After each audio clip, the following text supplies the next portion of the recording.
Buenas tardes, bienvenidos a todos, Corporación Municipal, querido José Luis, cronista de la ciudad de Baeza. Y la tarde de hoy nos reunimos para rendir un homenaje a un hijo de Baeza, a Isidoro Bosarte, nacido aquí en 1747. Fue uno de los primeros historiadores del arte español y hasta ahora no se le había dado el sitio que debía tener en nuestra ciudad y nuestra provincia, ya que hasta hace pocos meses pasaba totalmente desapercibido por la mayoría de los baezanos. Hoy, gracias a la investigación realizada por nuestro cronista José Luis Chicharro y al trabajo desarrollado conjuntamente con la Concejalía de Patrimonio, Isidoro Bosarte de la Cruz ocupará desde hoy un lugar destacado en nuestra ciudad, y no en un sitio cualquiera, sino en este espacio tan emblemático de Baeza, tan transitado día tras día por baezanos y por visitantes, descubriendo en unos minutos una placa conmemorativa en este enclave donde nació.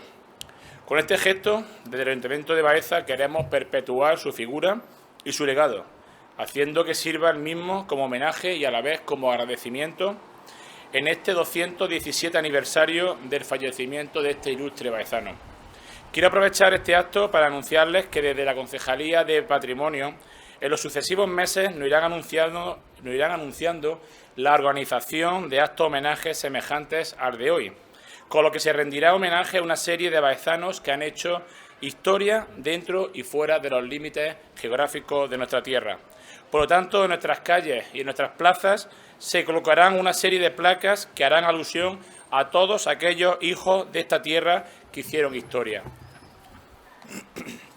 En definitiva, se pretende que todos estos gestos nos hablen de nuestro pasado, nos hagan estar orgullosos de nuestros antepasados y a la vez nos sirvan para que las generaciones presentes y futuras se enriquezcan de nuestra historia. En este sentido, me gustaría agradecer el trabajo desarrollado por Pepa Moreno, no solo con la elaboración de esta placa, sino por todo el esfuerzo que está haciendo por recuperar y poner en valor la cerámica típica de Baeza, poniendo, como digo, esa tradición tan propia y nuestra, aunándose en la misma tradición e historia. A continuación, nuestro cronista, José Luis Chicharro, nos descubrirá la figura de Isidoro Bosarte. ¿Quién mejor que tú, José Luis, que gracias a tu gran labor de investigación hemos conseguido descubrir un personaje ilustre y relevante de nuestra ciudad y que supo plasmar hace unos meses en su discurso de ingreso como consejero electo del Instituto de Estudios Jiennenses?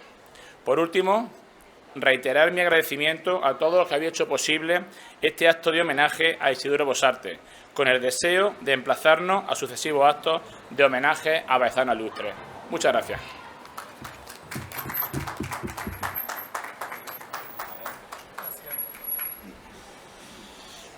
Bueno, buenas tardes, señor alcalde, señores concejales de la excelentísima Corporación de Baeza, estimados amigos y amigas.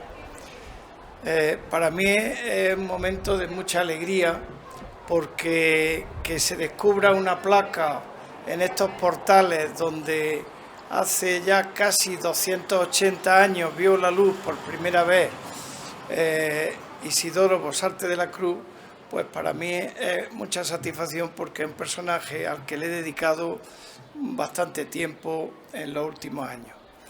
Y, lógicamente, lo primero que tenemos que contestar es a tres preguntas. ¿Quién fue Isidoro Bosarte de la Cruz?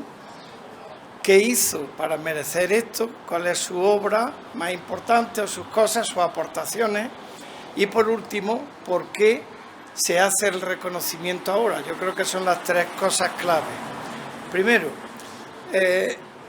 ¿quién fue Isidoro Bosarte? Pues un baezano que nació en una de estas casas, en la 2 o en la 3, en el número 2 o 3, en los portales de Mercaderes, que entonces se les denominaban portales Ribera de Mercaderes, se cuentan a partir de la Alhóndiga. Y entonces, pero tenemos la descripción de la casa que tenía su padre, Isidoro Manuel Bosarte, tenemos la descripción en el catastro de Ensenada, con 4 habitaciones, portal, etcétera, etcétera. Y era alargada y tenía 4 varas de extensión. Por lo tanto, 4 varas son 3 metros y pico, pues podemos ver aquí que alguna de estas es. Bien, por lo tanto, nació aquí el 21 de noviembre de 1745. Y es un personaje importante que la crítica, la historiografía en los últimos años lo ha destacado. Pero se sabía que había nacido en Baeza por testimonio de su viuda, Juana, que había nacido en Torreperogil.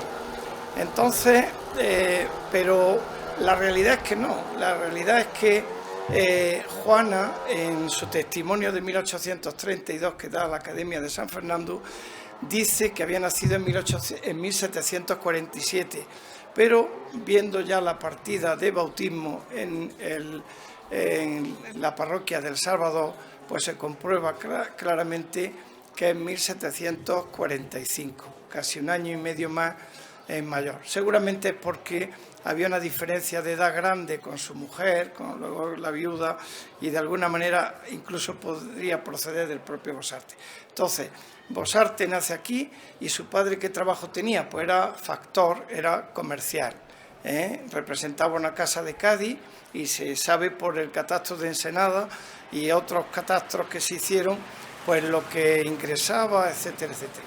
Por lo tanto, se forma aquí una familia, su madre se llama Juana Agustina y tienen en total 6 hijos, 5 varones y una hija que se llama Ana María, que murió con 15 años. Los 5 varones estudiaron todos en la universidad y hicieron como mínimo el bachiller.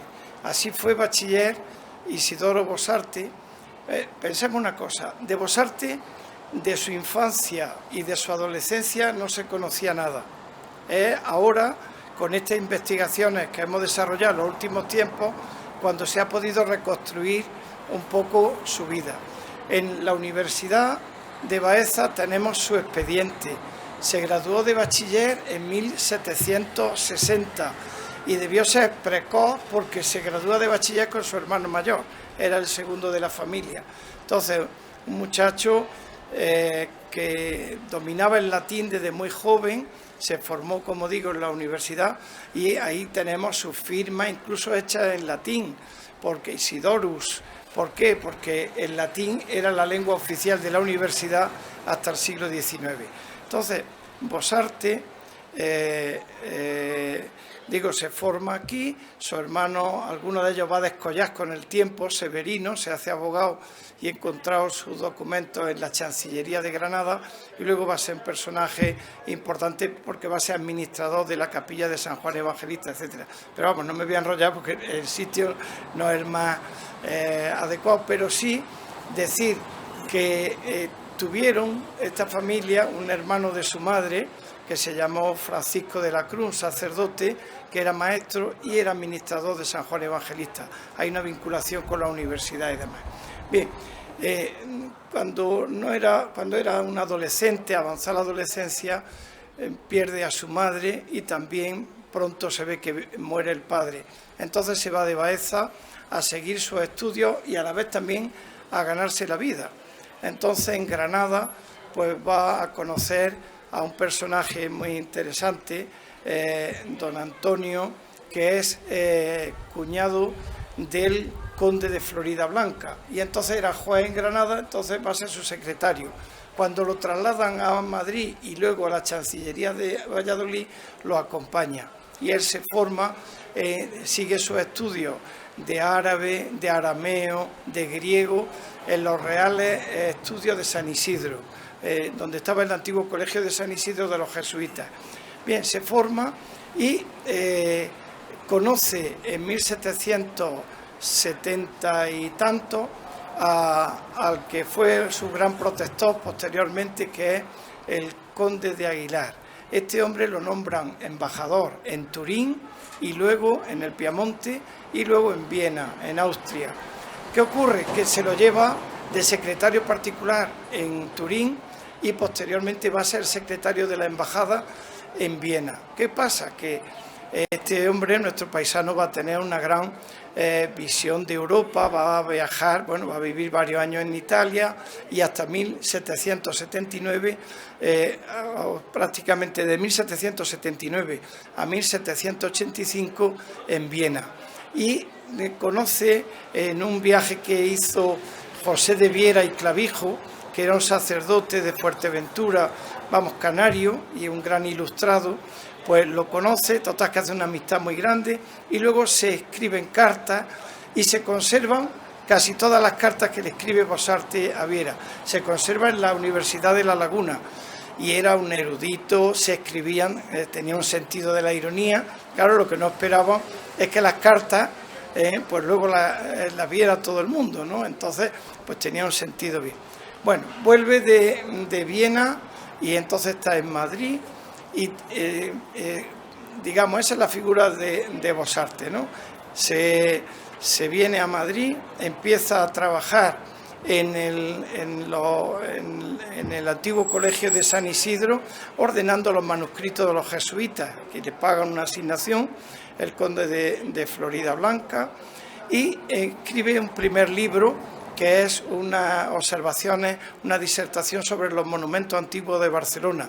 Y ese libro, su primer libro que ve la luz en 1786, se lo dedica a la Sociedad de los Patricios de Baeza, Sociedad Económica de Amigos del País, y le hace una dedicatoria que está muy bien. Bueno, entonces ya se queda en Madrid y allí, pues al poco tiempo de trabajar como bibliotecario, lo van a nombrar secretario de la Academia de San Fernando, y ahí ya es un sitio, la Academia de San Fernando en ese momento tiene un peso específico de ordenación del conocimiento de los pintores, escultores. Allí estaba de profesor Francisco de Goya en ese momento. Total, que lo hacen secretario de la Academia, que es un nombramiento perpetuo, quiere decir hasta 1807 en que fallece. Bien, hoy hace, lo ha dicho antes el alcalde, 217 años de su fallecimiento, pero también hoy hace años de la muerte de Miguel de Cervantes, y él va a ser un gran cervantista, precisamente. Es el que le escribe Isidoro Bosarte El celoso extremeño, Rinconete y Cortadillo y La tía fingida como obras de las novelas ejemplares de Cervantes. Quiere decir que, porque era un gran filólogo. Bueno, tiene varios libros publicados, observaciones, a lo que voy, que no quiero ya enrollarme ya, tiene las observaciones sobre los monumentos antiguos, sobre las bellas artes en el mundo antiguo, y estudia muy bien cómo nace el arte en Egipto, cómo esa semilla se traslada a los griegos y a los romanos. Como él era un gran ilustrado, pues para los ilustrados el mundo clásico es el que manda en el arte. Entonces esos libros son los tratados más largos que se hacen en el siglo XVIII sobre historia del arte. Quiere decir que es uno de los que comienzan la disciplina de la historia del arte en España. Por lo tanto, ha tenido trayectoria y lo han estudiado una serie de personajes. El primero que lo hace es don Marcelino Menéndez Pelayo. Lo que pasa es que nosotros en nuestra ciudad nunca lo habíamos destacado porque solamente se sabía que era de Baeza, pero no todo lo que conocemos ahora. Entonces, él, pues como digo, está de académico también de la historia, y ahí hace una aportación muy notable, y para nosotros, que es una ciudad patrimonial por excelencia, él es el redactor, junto a otras 4 personas, de la primera Real Cédula que da Carlos IV para proteger el patrimonio histórico. Y es el único, porque esa comisión tuvo 2 etapas, una primera y una segunda, y es el único que está en las 2 etapas.